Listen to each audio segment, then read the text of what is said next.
Christmas trees have healing properties? Do myths and legends tell a deeper history of evergreens that we never knew? From weird science and supernatural powers to strange Christmas tree traditions and more, there's a lot to unpack about the popular holiday staple. Right. So join us, Ben and Rob from Edge and Wonder, for the deep dive you won't believe. You mean belief, Ben? Belief that you won't believe. Such good jokes we have here. So do you want to hear what we found? We'll see you out on the edge. Oh, no, on the hedge, Ben. I think it was the hedge. We'll see you guys on the hedge. There you go.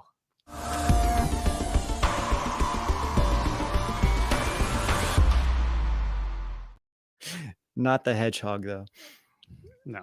No. Yeah. And if you're listening to our Edge of Wonder podcast on Spotify, Apple Podcast, or elsewhere, please leave us a 5-star rating and review to help us reach even more people. Also, remember to like, follow, subscribe, all that good stuff wherever you're watching us right now. All right. Ben, before we get started, what's on your shirt? Because we can't see the entire. Oh, yeah, you really can't. It's actually the X-Wing. That's pretty cool. That's a pretty cool Christmas sweater. Yeah, it's a Star Wars Christmas sweater. You can't go wrong with that. Yeah, true. Mine is a Christmas taco. Nice. Yeah, Christmas tacos. Can't go wrong. And it's Tuesday. Wow. Yeah, it's the gift that keeps on giving on a Tuesday, really. Yeah, that's great. So yeah, next week or this Friday, I'll wear a funny one too. Yeah, it's going to be our last show before Christmas, right? So we're going to have to, Yeah. I'm going to wear my crazy one that I wear every year before. Sounds good. I will too. I'll wear my crazy one too. So there's two actually. Yeah, anyway, gotta think about that. Well, Ben, you've got a bunch of really interesting Christmas tree history in here that I don't even think that we've covered. Like some of the deep stuff we've covered, but this stuff is like interesting on a surface level. Like what's going on here? Yeah, and Lindsay also helped with this too. So it's kind of a collaboration of all of us. So we're kind of getting into like the Christmas tree history, and this is, I mean, obviously we know there's a bunch of occult stuff. We kind of figured we'll kind of save some of that for Sunday, but we'll definitely, or Friday, you mean? We'll definitely get into some of that here as well, but more like the history of this, because, it's like, how in the world did trees get associated with Christmas to begin with anyway? And there's an occult answer to that, and like a normal answer to that, and then also a marketing answer to that. So we'll kind of get into all of the above, but I mean, honestly, realistically, kind of looking back through history, nobody is really sure where the fir trees were first used as Christmas trees. And I can tell you that. Babylon, Ben. Yeah, I mean, then a long time ago. Yeah, that was a long time ago. And the pagan belief, which we'll get into all this. There's Norse, pagan, Egyptian, in Native American, Chinese, even, they all have a history and stories with the. I'd be very curious to hear the Native and the Chinese histories there. So looking forward to that. Yeah, we'll actually talk about that on the show. So, and with it's thought that generally, somehow they were first used like 1,000 years ago in Northern Europe, but the story on that is all kind of like all over the place. But they thought that actually that Christmas trees might have started out as paradise trees with branches or wooden frames decorated with apples, not so much candles. What is a paradise tree? Do we have a picture of this? What is it? It's similar to Christmas tree. What we would think of. Is it like a classic pine tree or something? Just not the Christmas tree type? Yeah, I mean there's like a technical term for it, which I don't even want to begin to pronounce, but it's it's like Simarua Galactica. Okay, so and Eve was a paradise tree, a fir tree hung with apples that represented the Garden of Eden. The Germans set up a paradise tree in their homes on December 24th, the religious feast day of Adam and Eve. They hung wafers on it, symbolizing the Eucharistic host. of the German pretzel makers. Rob threw that in if you didn't know, but it could be. But so this is all these, where all these kind of stem from. This is why it's kind of hard to trace a lot of this back, because it's like, okay, they probably use this hung apples, but then again, in the Bible, it never actually mentions apples. Now, is that like a Mandela effect, or does it never mention apples? Wait a minute. Wait. You're trying to tell me in the Bible, when we're talking about the story of Adam and Eve, an apple is never mentioned? It's never mentioned. It's, what is it called? Fruit now? I think it's forbidden fruit. That's it. It just talks about forbidden fruit. We actually do talk about this in our Garden of Eden series, because we were like, is this like a Mandela effect? Like, because this is the question, throughout history, we kind of think of it as the apple, like, right? I mean, even like Disney, and then some people are like, well, maybe this is why, we think of the apple because of like Snow White and things like that. However, it is never referred to as the apple. And some people think of it as like the fig tree or something. It was more like something like figs. It was a different kind of fruit. But I mean, you ask most people out there, and everyone's understanding is that, Eve ate from the apple tree. So yeah, there's no way we would have gotten that notion if it wasn't explicitly said somewhere. Right. I know. I mean, yeah, these Mandela effects with like from the Bible aspect are really weird, I have to admit.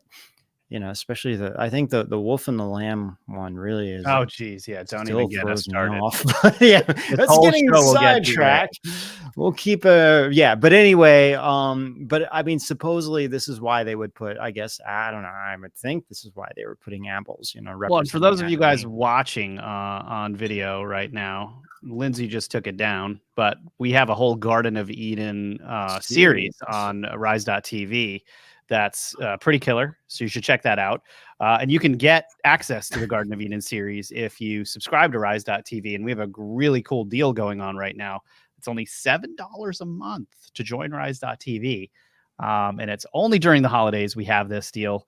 That's over 20% off. You should totally check that out. That's like, what, 30% off? That's crazy. So definitely try to join Rise TV if you can. We have an awesome community here. Yep, we sure do. So yeah, I mean, that's okay. Now, kind of coming back to our story here, they think that the Christmas tree started the tradition of it somewhere in Germany around the 1400s or 1500s, somewhere in there. And they put more decorations on the tree, and this is like where things get really strange, right? I mean, it's like, kind of, where did this all kind of stem from, and what culture, and then of course the pagan aspect comes into it, because is this from more of a pagan a pagan thing, because trees were very, very important, and that was like the whole tree of life. So then this is one of the aspects where everyone has kind of been wondering. So yeah, they would put like all kinds of, stars, bells, angels, and then all that was added. Now we just put lights, and still how this represents, like, what is Christmas in Christianity is the big question. Yeah. How like in reality, like we're going to get more into this actually on Friday, but I was really kind of surprised that Christmas really wasn't a thing until, in the US at least, until it wasn't officially declared a holiday until I think 1870 or something. Christmas? Like yes. How is that possible? People just didn't really celebrate it. It really wasn't something that was celebrated that much in the US, in America. I think it was more like Easter was really popular, like Jesus's resurrection and all of that. But Christmas is really like a marketing thing that kind of, and that's what we kind of expose in our Christmas episode in a lot of ways, was how like the marketing companies kind of took over Christmas, and we're like, oh, we'll just make it the end of the year because our sales are the lowest at that point, and it's coming into the new year, and we want to get rid of all of our product from that year and bring in stuff from the new year. So that's really, in essence, if you really want to know what Christmas is about, Christmas is really about the marketing aspect of it. Well, I look younger now. That's right. Why did we ever make your hair silver? What did we do? I can't even remember. I guess we're gonna have to watch the episode again, Ben. You're wearing the same shirt, Rob. You are. Hey, that's right. Look at that. That's my taco shirt. I should have wore the one that you gave me in that episode. That would be pretty funny. So, yeah, anyway. We'll get into some of these stories, but okay, so let's since we're kind of talking about the pagan aspect, traditionally, I mean, for the winter solstice was celebrated on the 21st, 22nd, depending on kind of what time of year it fell on back in the day. And many ancient people believed that the sun was a god and that winter came up that winter came every year because the sun god had become sick and weak. So that's partly why they celebrated the solstice, and that the sun god, hoping that sun god would get well. And then they brought in evergreens, which reminded them all of the green plants that would grow again when the sun god was strong and the summer would return. So because the evergreen lasts forever, that was why, for the pagans, why they chose that. Now, it's really like Christians look at the evergreen, because it lasts all year as like representing like Jesus, how it never goes away. It's like Jesus is always there, and it's kind of today it's like everlasting like Jesus, and that's kind of, since it doesn't lose its needles unless you chop it down and hang it up in your house, and then it slowly loses its needles, which kind of defeats the purpose in some aspects, but Right. Well, but then again, it's like, we have to have a Christmas tree, right? So, all right, Rob, so we have this, kind of how the Christmas tree began, if you want to read some of this. yeah, you're talking about right here, right? Yeah. Yeah. So, most 19th century Americans found Christmas trees an oddity, if you can believe that. So the first records of Christmas trees being cut for display comes from the 1820s and Pennsylvania's German community, although trees may have been a tradition there even earlier. It is Pennsylvania. Lots of trees there. As early as 1747, Moravian Germans in Pennsylvania had a community tree in the form of a wooden pyramid decorated with candles. But as late as the 1840s, Christmas trees were seen as pagan symbols and not accepted by most Americans, and rightly so. Yeah, it's true. Mm-hmm. Yeah. And so like we're going to get way more in depth on this on Friday, but and at least for New York, there was a man named Mark Carr in the 1850s who began selling Christmas trees, and he was really labeled the first person ever that is known in history to sell Christmas trees, and it wasn't really much of a tradition. And he was like a pretty big, like, car salesman kind of guy. I mean, that's like one kind of thing you would think about. And so he was really pushing the idea for Christmas trees. And of course, in Germany, it was already a thing. And so a lot of people credit him as to why we started celebrating having Christmas trees. And so then he was the first one to actually have a Christmas tree farm where he would plant these all year round and then sell them at the end of the year, and then just kind of took off. But for Friday, we have some cool stuff about how the mafia got involved in the Christmas tree selling. If it wasn't the Nazis, it would have to be the mafia. So, yes. So you guys, so for Friday, stay tuned for how, it's insane stuff. Like, you won't believe the things that we found on this. So we're going to get into that on Friday. So, all right, why don't we show a trailer? We get back. We still have we're going to talk about the Native American aspect of the tree, and we still have the Chinese mythology. Oh yeah. Really looking forward to that. And a few good stories too. So, yes. All right. Scrooge has nothing on one Santa who uses his final act to help his Tiny Tim. A man catches a glimpse of something greater than himself when he stares in the eyes of a stranger in Grand Central Station. A balloon letter to Santa returns with a miracle attached. A historical truce, the power of righteous thoughts and miraculous escapes from mortal peril leave everyone amazed. Sometimes we have the opportunity to do good things for others, to spread goodwill toward men and treat every day like it's Christmas. At times like these, I like to think that Santa really does exist. And after our research into inspiring, real-life Santa stories and sightings, we think you're going to believe too when you hear what we found. Join Edge of Wonder for Santa Claus stories, good deeds, and Christmas spirit.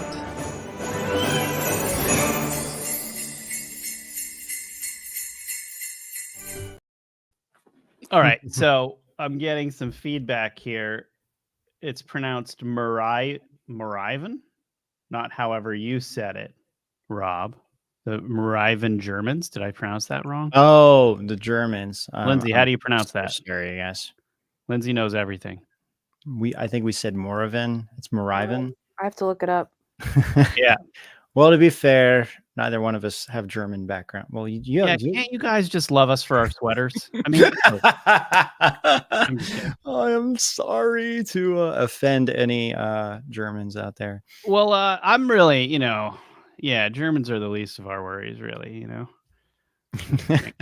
So tell me about these Native American. What? Yeah, if you want to get into it, I've been talking a little bit. If you want to read some of this. Yeah, sure. So Native American fir tree mythology. Okay, so like other evergreens, fir trees are associated with protection and spirituality in many Native American tribes. Fir branches are used for purifying and warding off ghosts in some Salish and other Northwest Indian rituals. Plains Indian tribes commonly burn fir needles as incense. Oh, that makes sense because they go up real fast and they smell good. It does. And Northern Algonquin tribes bundled spruce and fir needles into sachets or herbal pillows to protect against illness, which also makes sense because it's such a strong smell, right? And the pine especially has I think it really feels like it has medicinal properties. What is it, Lindsay? Did I pronounce that wrong? Sachet. Yeah, sachet. They're called sachet. Yeah. Not sachets. Yeah, like sachet tea bags, like the one. Tell me another one, guys. Come on. Fir cones, like pine cones, were used for weather magic in some Northwestern tribes, particularly in Washington State. That's interesting. And then fir bark and resin have also been used as medicine herbs by many Native Americans. Yeah. Okay, so it used to be customary in the Haisla tribe. I may have not pronounced that properly. For mourners to blacken their faces with silver fir pitch, which must be paint, right? I would imagine so. I don't know. Yeah, I mean, a silver fir. I guess maybe is that from taking the bark off and making it into like paste or something. That could be, but yeah, and we're gonna get more into this later on when we talk more about the healing properties. But Thunder in our chat, he mentioned, if you have if you're having a hard time breathing, if you walk into a forest of pine trees, it actually can help. And then I mean, you think about it, right? When you got a cold or something, you can put like pine oil or something like that on your or like tea tree oil, which is tea tree oil. Similar, right? Yeah, it's all kind of similar, and you can use that. So so the Native Americans really were onto something, and this is another reason why I think people have pine trees. This is the one thing that I mean, now that you have like fake plastic trees in our homes, it's like, for the ones that are like, they're just plastic, like all the fake ones, right? But when you have that's the one thing, because growing up, did your family have real trees, or we had a fake one growing up? Yeah, we always did. And there's like plus and minuses having a real one. You obviously the needles fall off, and a little bit more. Smells way better, a real one. Smells. But man, have you ever like done a bonfire before and you put some pine needles in the bonfire and watch what happens? Bro, I can't remember. they take off, like, they catch on fire like fuel. So it's like if you have That's funny. real lights on a tree and you're not careful and the tree dries out too much and it catches fire because of the heat from the bulbs, which was a problem in the 80s, mind you, less so now. That thing will take off. It will start burning and your whole house is gone so fast. Yeah, well, that's what that's started happening, especially in the early 1900s, because people didn't have trees. It was like I said, it was more of a marketing campaign than anything else for in America. And then everyone started putting up these trees, and massive amount of homes started catching on fire. And in schools, like someone like backed into one when they were teaching school, and they caught their like clothes on fire, and they burned actually. Mm. And so schools started like banning Christmas trees, but it's mostly because back then people actually put candles and stuff on them. Now it's like Such a terrible idea. you have lights and everything else, but there's still some danger with these things, especially with the real ones. But yeah, and actually pitch is sap. I didn't realize that. Looks like a resin, I think. Yeah, I was thinking it was the actual bark, but yeah, sorry guys, it actually is the sap, the resin from it. You're right. But okay, now we have trees in Chinese mythology. So I guess I'll read a little bit of this. So the pine, the cypress, and the fir are linked by being similar evergreens. Old pine trees are much admired and venerated. Some examples of Chinese culture symbology can be found in the poetry of the Six Dynasties and Yao Yu Ming. I forget the poet. Yeah. Dao Yu Ming. Yeah. He wrote a lot of famous poems in China. So according to, Ya Chaiying, one of Tao's most frequent used metaphors is that of the pine tree. And it's true, actually. The Chinese use the pine tree a lot in their symbology and metaphors and everything, mostly to this. What were you going to say? Like this symbol of ability to withstand the adversity of cold winds, to withstand the adversity of frosts, nevertheless retaining its own essential character. Like those things cannot change the tree. So a situation which can be compared with that of certain persons of metaphorically similar character and of virtue, I assume, because that's really, really interesting. Yeah, it is. Yes. And this is all taken from a book called The Religious System of China, and its ancient forms, evolution, and history, and present aspect, manners, customs, and social institutions connect therewith. That is one long title, I must say. So I'm not sure when this book was 1850s the person who wrote it, Groot. Actually, that is the person's name, Groot. He lived. It'd be funny if his initials were like I am Groot. I am Groot. Like the letter M. That would be hilarious. Close. It was J.M. Groot. I know, J.M. It is very close.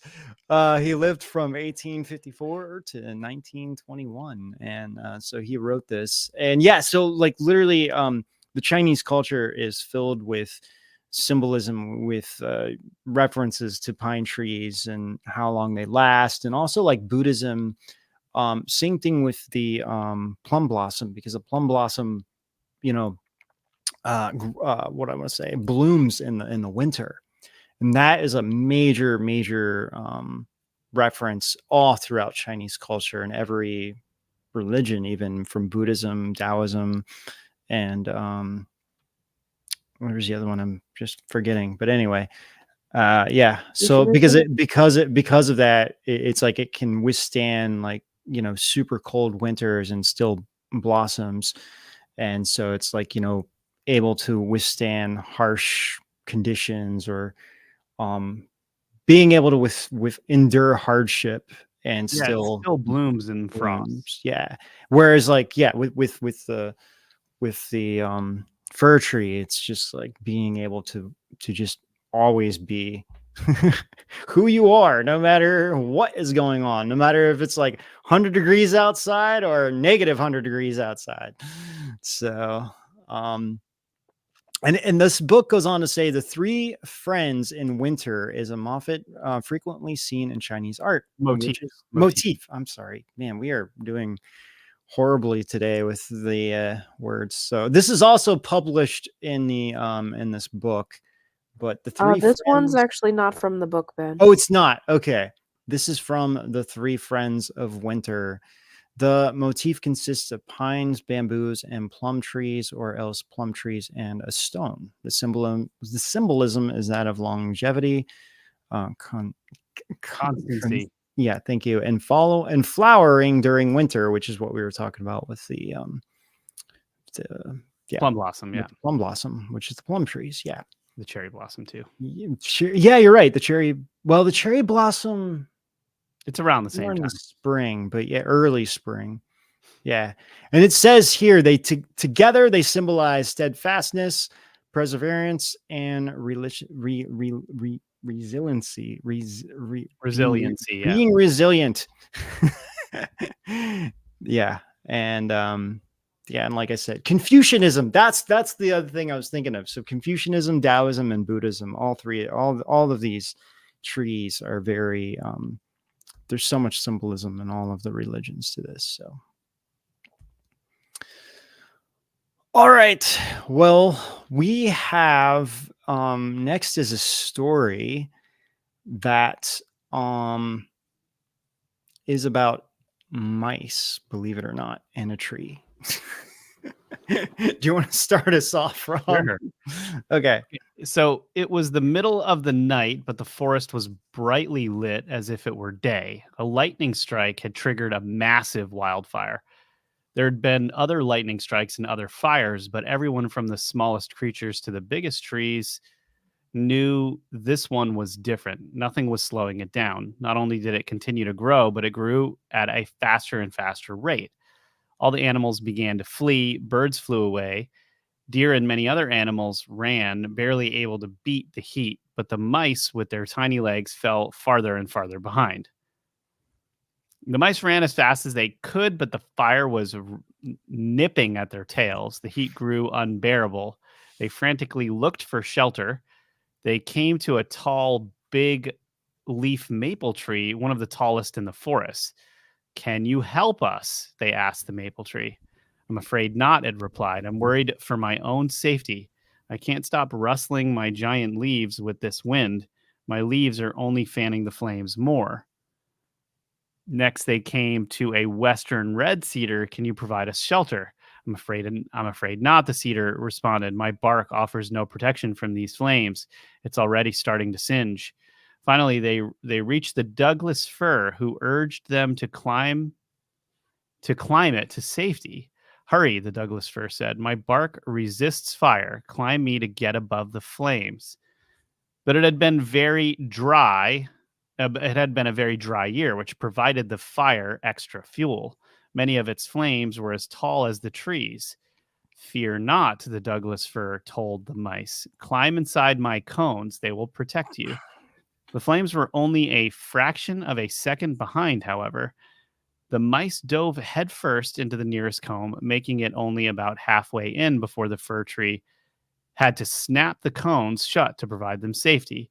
To this day, when you look at a Douglas fir cone, you can still see the hind legs and tails of mice sticking out, still seeking shelter from the fire. So supposedly this is where this is why it has its shape. Don't know. Actually, it kind of like it. Yeah, little mouse legs and tail. Or lizards that got flattened. One of the two. In Florida, it would definitely be lizards. So they're beautiful pine cones, though. Look at those. Yeah, they are. Yes, they are. And you know, some of these trees, the really ironic thing is that they actually require fire to germinate. So like the seeds won't grow unless there is fire. And it's like that with the what is the big trees in California? My mind just went. Sequoias? Yeah, Redwood. the redwoods. Yes, same thing with that's the ironic thing about the redwoods. They actually need fire to grow. So it's such a weird phenomenon. Strange, Actually. yeah. Yeah, Nature is really, strange it sometimes, really is. like ironical. Yeah. And it's almost like, maybe like some trees are just so old that the only way that they're like, well, we just kind of need these to burn and bring in the new ones, and so maybe that's partly why it happens. So Hmm. all right, and then we got this. Okay, so this next story is about, I guess I'll start with this and you can finish it. We'll just switch. But the legend of the evergreen trees. So this is a more of a story about a bird and why the evergreen became the evergreen that we know it today. I don't really know how much of this story has a lot of base to it, but it is a fascinating story. So this starts out saying, since winter was fast approaching, all the birds began to fly towards the south for warmer air. A little bird broke its wing on the way and could not fly further along with the other birds. So it fell into the strange woods. When the winters came, it started snowing, and soon the entire forest was covered with snow. The little bird found it very difficult to even fly up to a tree or food to eat, since she feared for her life. The only way out was for her to ask for help from the trees. It was of no use, as the trees were not kind at all. She approached the birch tree, which was vain and proud over its beauty. It refused help, saying that it had to protect the birds of the forest first. The oak tree refused help, saying that it was scared that the bird would overstay and eat up all its acorns in the spring. The otherwise gentle willow tree also refused to provide any help for the bird. The bird lost all hope and was distressed. With all of its efforts in vain, it tried to fly again, but the broken wings were of no help. Seeing this, the spruce tree asked her what was wrong. When the bird shared her problem with it, the tree gave the bird the thickest and warmest branch of all. Seeing the kindness of the spruce tree, the pine tree also offered protection to the tree and the bird by protecting them from the north wind throughout the winter season. Seeing this, the little juniper tree also came up to the bird's aid and offered its berries to satisfy her hunger. Hence, winter passed by and the bird was safe and warm. In due time, her broken wings were also healed, and by spring, she was ready to fly back to her friends. I'm not sure what kind of friends those would be, since they pretty much abandoned her. But the behavior of all of these trees was kept in check by the Frost King. So it commanded the north wind not to touch even a single leaf of the generous spruce, pine, and juniper trees. However, the north wind plucked the green, shining leaves off the oak, willow, and the other trees for refusing to help the bird. The winds left them bare for the winter, so that they had nothing to protect themselves from the rain, snow, and sleet. Thus, it is for this reason that the leaves of the pine, spruce, and juniper are always green, and these trees are referred to as the evergreen trees. I see. All for a little bird. I don't know. Is it worth it? Yeah. Well, they are evergreens now, so that one's kind of cool, actually. But I mean, maybe I'm sure each culture would have their own story for something like this of why these trees are there. Same thing with the like the plum blossom tree that we were talking about. I just know about that. I don't know much about like the history or the lore behind it. So that would be kind of great. So very cool. All right. Why don't we show another trailer and we'll get back. We have a couple more stories to share with you guys. So we'll be right back. The TV is biased and chaotic. The movies are cliche and boring. The Matrix is taking over. Where can I find some good entertainment, for goodness sake? Well, look no further.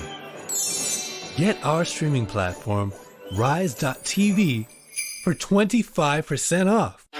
Hundreds of videos, positivity, humor, and deep dives into mysteries and metaphysical topics. What more could I ask for? Want to hear the truth about Bigfoot, near-death experiences, the evils of communism, ancient civilizations, and supernatural things? Rise.tv has you covered. I used to be sad, lonely, and depressed. Not anymore. You'll love interacting with awesome people on rise.tv. There's so much to watch. Ben and Rob are great. Those guys always make me forget the world is falling apart. Subscribe to rise.tv yourself, or give your loved ones the gift of true, uncensored information.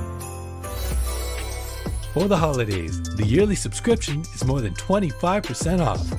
That's just $7 a month. I want rise.tv for Christmas.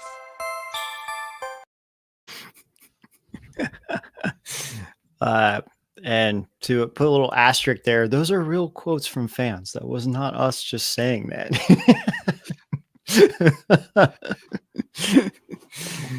But yes, so you guys, you can come join us on rise.tv for now basically 30% off. Come over and join us. We have so many episodes. Hundreds. That's all I know. Maybe We've got a lot. 300. Yeah, lots around the holidays too. Yes. Yeah, we're constantly putting new stuff out every week, and we've got like over 400 videos on the platform.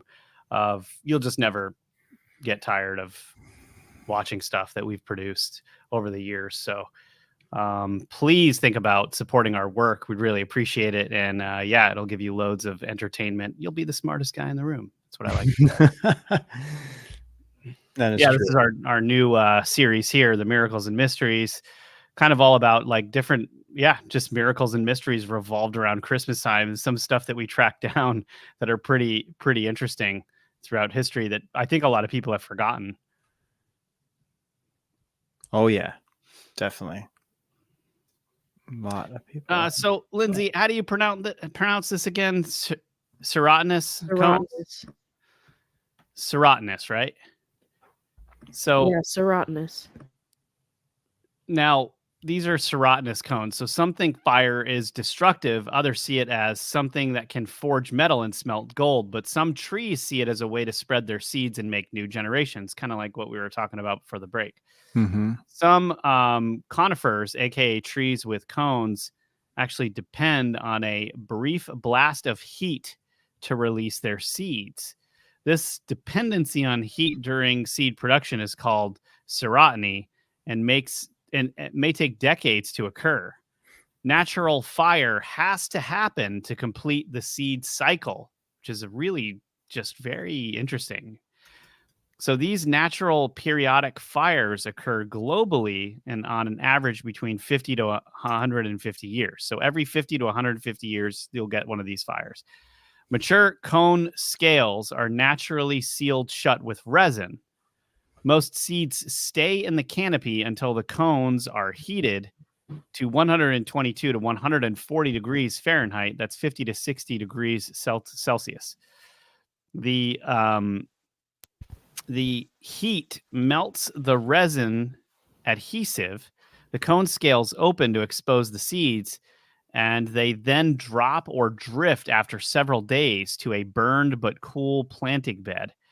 These seeds do best on the burnt soil available to them. The site provides reduced competition, increased light, warmth, and a short-term increase of nutrients in the ash. Examples of trees with serotinous cones are conifers like pine, spruce, cypress, and the sequoia tree, which we talked about before. The redwoods, the giant redwoods. Right. Yeah. The giant. Yeah. Yeah. So interesting. And to add some science-y elements to this, for good or for bad, scientists are now trying to build a better Christmas tree because, you know, the ones that God made over the span of history aren't good enough for science, I guess. So all all those pine needles that accumulate below the tree each day may one day be a thing of the past. So these Washington State University this guy known as Mr. Christmas Tree, he's leading this 5-year, $1.3 million research project, partly aimed at helping Christmas trees retain their needles for longer. So, I mean, I what I'm trying to understand here is this, like, after you cut down the tree and, you know, you put the tree in your house, like, yeah, gradually the needles fall down because the tree is dead at that point. So I'm trying to understand if this is like but he's saying specifically for Christmas trees. So I guess this is the point. So this guy who kind of has a similar last name, Shasta Goner, and a team of researchers collected tree samples from farms throughout the country. They tested which were most resistant to root rot and had the strongest needle retention, then source those seeds to plant the next crop of Christmas trees. Okay. I mean, if they're not like doing some kind of genetic coding thing here and they're just trying to find the best Christmas trees that last the longest, that's one thing. But if they're really trying to add some science here, then I'm a little bit worried. I don't know. Their bizarre pursuit to improve things always ends up screwing everything up. So I don't know. Well, the other thing is like, is this really what they're trying to work on? Or is this like the surface thing that they're working on and there's something deeper that's going on? You know, I don't know. After doing this for so long, I just ask a million questions because I just don't trust a lot of things now. Yeah. It's like, what's the real reason why you're doing $1.3 million research project? Like, where's that money really going just to study Christmas trees? I mean, I think I could do a pretty good job just for $100,000. Personally, I think we should spend 150 grand trying to figure out whether or not Thanos' snap works, but that's just me. I know. It's like, for those of you guys that don't know, and several weeks ago, we were talking about a story where scientists wasted 150 grand trying to figure out whether or not Thanos' snap could work. You remember that? Yes. There was like this budget that we found for, I don't know, last year or something, that was all this weird stuff that they spent money on, including cocaine dogs, like giving dogs cocaine and then seeing the reaction to it. Yeah, there it is. That was it. In I forget that guy's name, the one on the left, not Thanos, but I don't know. Rand Paul. Ron, yeah, okay, that's it. Yeah, so he figured out like all these weird expenses, racking up billions of dollars, and these strange research projects that, you know, it's just a shame that people like him get like they have no one even listens to what they say, but oftentimes the things that they point out are like the most ridiculous things that like science and people are doing that need to get called out. And it's like, for calling it out, you getting criticized. It's hard to understand, you know? Well, and like, why should taxpayers be paying money for them to try to figure out whether or not Thanos could actually snap his fingers with the Infinity Gauntlet on? Exactly. And then the more they're criticizing him, I'm like, okay, where's this money really going? Is it did $150,000 go to this, or is it like $1,000 went to this and or none of it went to that, and somebody's pocketing the money and they're just making fun of us? That's what I mean. Like, yeah. Who's approving this, and where's the money coming from? I mean, there's so many questions in these scientific studies. I'm just like, where like, how? Yeah, you know, and like, where's the money coming from? Who's funding this? You know, I don't know. There's just so many questions and not enough answers in this stuff. And then when you start asking money, when you start asking these questions, then they come Yeah, after and you. I'm like, you know, yeah, I mean, I know they get like Lindsay's like they get grant money. I know they get grant money, but well, from the government. you yeah, know, they get like- grant money from the government and they have to spend it. It's like use it or lose it. So they'll use it on the zaniest things. yeah, And and then I the mean, grant money is coming from our taxes. and that's ultimately where it And is. if they didn't have something to spend it on, don't spend it, and it could go back to be used for something else, but they don't do that. They spend it. Yeah, and it's like, well, what do you need for this scientific study? Well, I need to get a car because I need to drive from point A to point B, so that could be included in the price. Like we just don't know these things, right? It's like, yeah, with the 1.3 million, I need a car, so I'll get a brand new Mercedes car with that money. I don't know. I'm just saying that maybe I'm sure there has to be restrictions. You just can't go out and buy a car, but what are the like? What do you need $1.3 million to study Christmas trees? Yeah. And this is at a school, so you're using students to do this research. Students are being paid for this stuff. So, like, really, what are you using this money for? I'm so sorry. I'm getting off topic. This stuff really bothers me. Of course. You'd be crazy if it didn't bother you. Yeah. Okay. All right. Well, getting back to Christmas trees, and I'm sorry for this because we're going to be talking about plants have emotions, and I'm sure Christmas trees do as well. So we've talked about this a few times on our show, but this guy named Cleve Baxter. Why does he look like Frankenstein in that image? I think it's just a poor choice of hair with a receding hairline. And big ears. Poor choice of haircut. He definitely, yeah, okay. Wow. Kind of does look like, at Frankenstein's monster, right? I guess. You know what's weird is in Teenage Mutant Ninja Turtles, the scientist guy that turns himself into a fly, his name was Baxter. Baxter Stockman.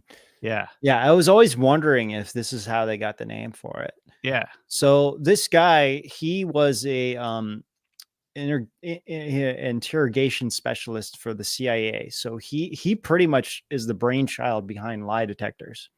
There's Baxter Stockman from Ninja Turtles. And so one day he just had this idea to start using it on plants. And there's so many documentaries, including in the 1960s. There's all these documentaries, including one that is narrated by Leonard Nimoy, of all people. It's actually a really good documentary, even though it's from the 60s. But he did all these experiments, and his conclusion is that, yeah, not only do plants have feelings and emotions, but they also have like super normal abilities where they can actually read people's minds. So he was doing all kinds of, like, one experiment he would do was he would like put a lie detector on one plant and do something to another plant to see how it reacted. And it would, it's like when if he started harming another plant, the other plant would start, like, the lie detector would start moving like it was fearful. Another experiment he did was he had baby shrimp in like a glass, and he had a random timer set, so he didn't even know when it was going to happen. And he hooked up the lie detector to a plant, and it was like a dragon pot plant that he was doing at first. And he actually left because he didn't want his own mind to affect the experiment. And he set a random timer. And then when the timer went off, the shrimp were going to be falling into a pot of boiling water.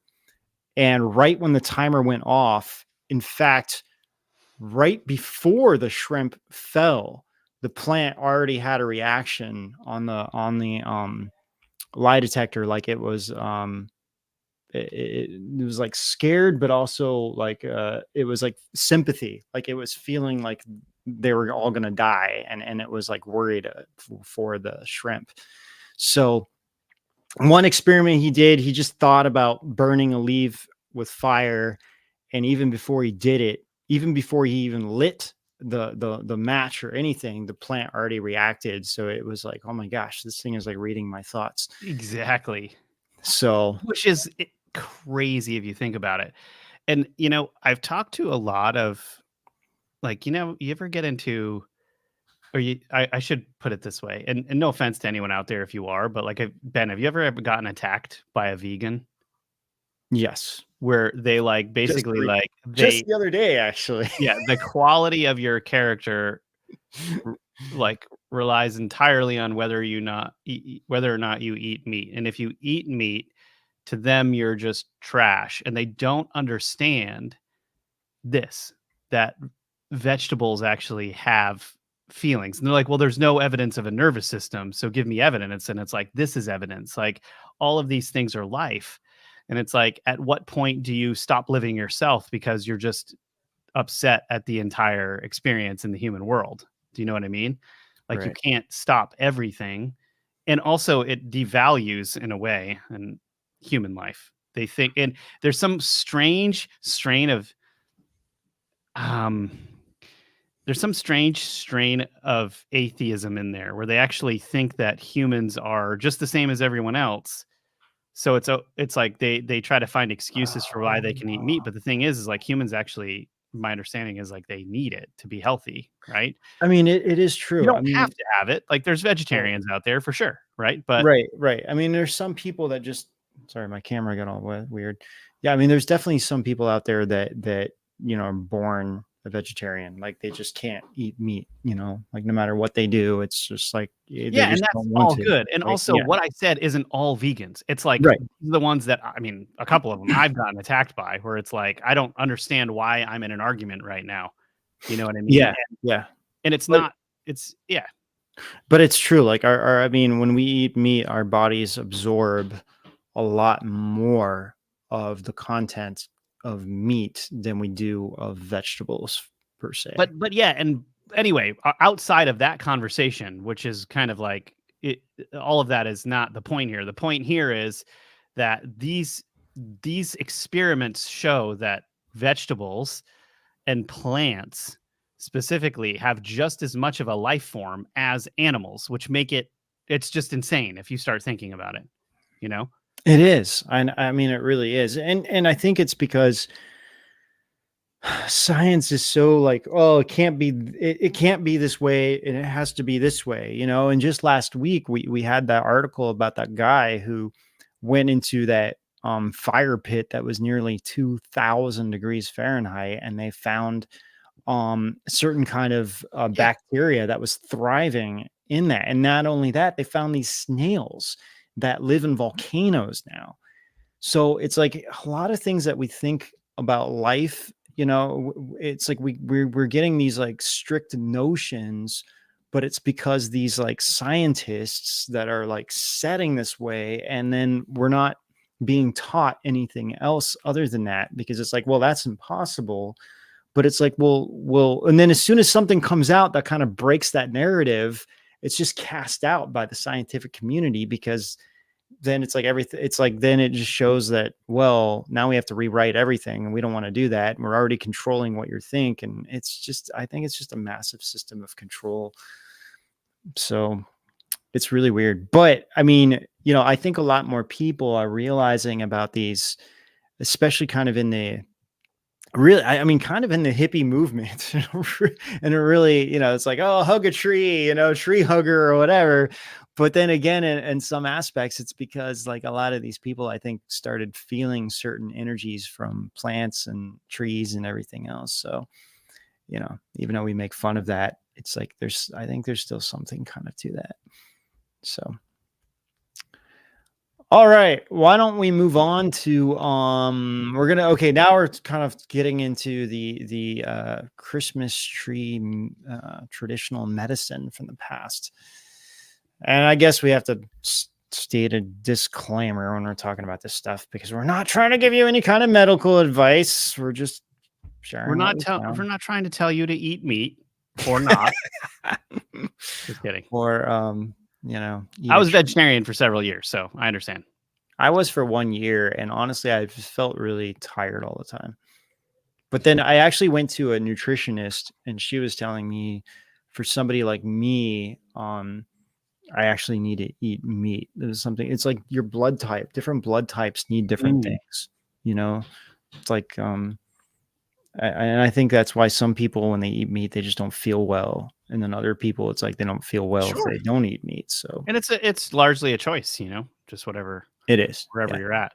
But you guys should check this out. Evergreen Christmas trees, their needles and leaves may have wellness uses when they haven't been sprayed with pesticides or chemicals. Of course, of course, that's like an absolute thing. Like it can't have pesticides or chemicals, which is all of our vegetables in the first place. But anyway, these trees can relieve sinus congestion, um, expectorate chest congestion, provide vitamin C, stimulate circulation, warm up cold and sore joints, bring mental clarity, and promote relaxation. Pine needle tea is high in vitamin C. It's a great remedy for winter colds and coughs. The tea helps to loosen mucus in the respiratory system and reduce phlegm from a runny nose or head cold, depending on the pine tree. It might have a resinous or citrusy taste, unquote. Yeah. And this is actually really big. It might sound weird to use pine needles as tea, but this is a common thing in Chinese like medicine, using pine needles, and how it can really help. We were talking about like the essential oil and stuff, putting it on your chest when you have a cold.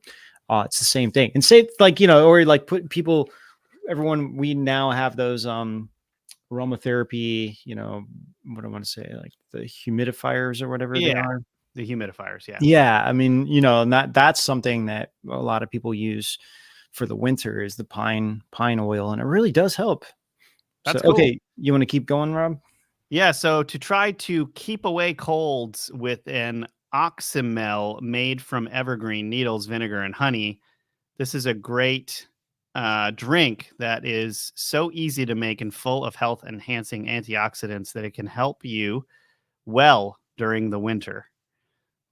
All right, now, this is interesting study. The antimicrobial properties of cedar leaf, the Thuja plicata oil, a safe and efficient decontamination agent for buildings. Oh, listen to this. The oil of Western red cedar leaves, the Thuja plicata, has been used traditionally among Aboriginal peoples of the Pacific Northwest to treat a variety of upper respiratory systems and wounds. Now, this is crazy.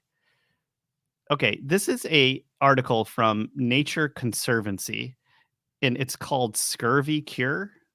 The indigenous peoples of North America have long known of the health-giving properties of some cone-bearing, also called evergreen trees. In Canada, First Nations people drank an herbal tea of the evergreen needles to ward off scurvy, usually in winter when fresh fruits and vegetables were hard to come by, most likely because of the vitamin C in there, right?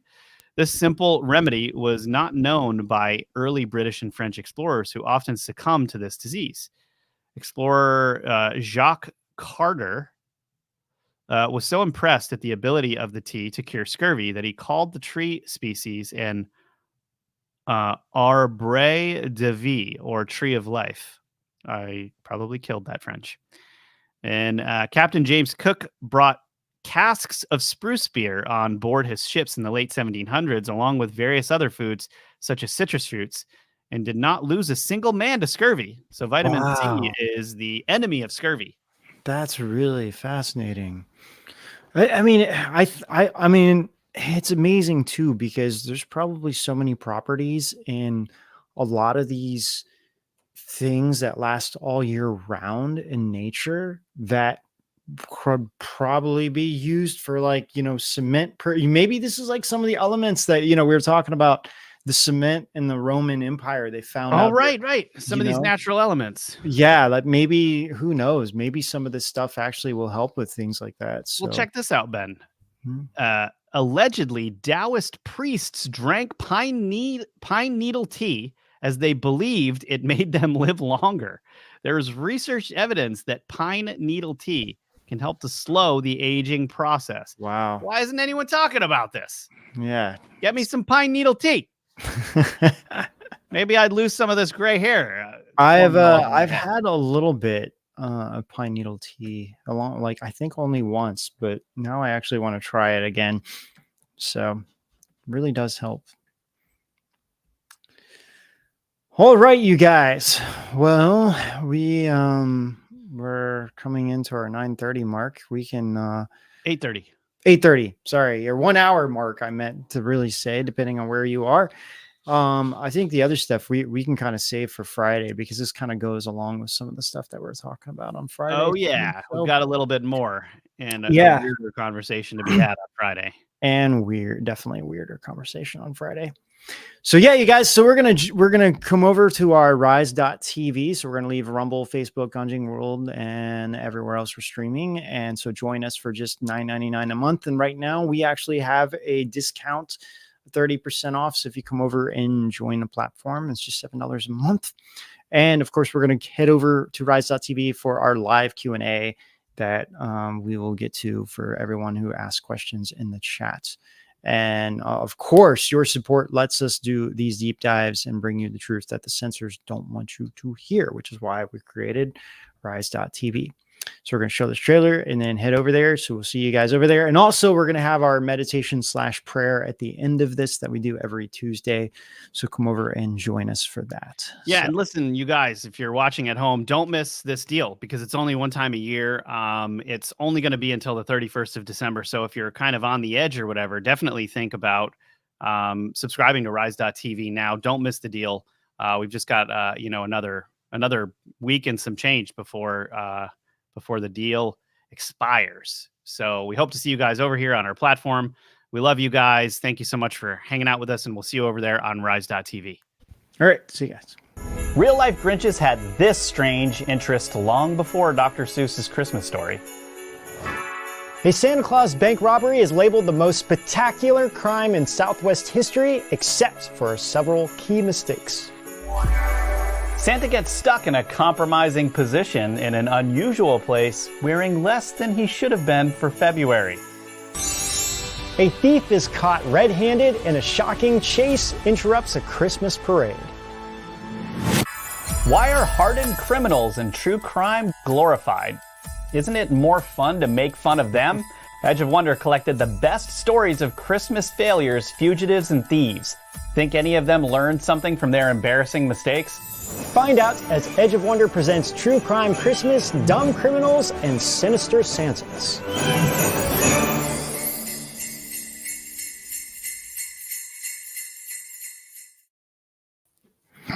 Hey guys, welcome. Get your questions ready because it's time for our live Q&A session exclusively on Rise.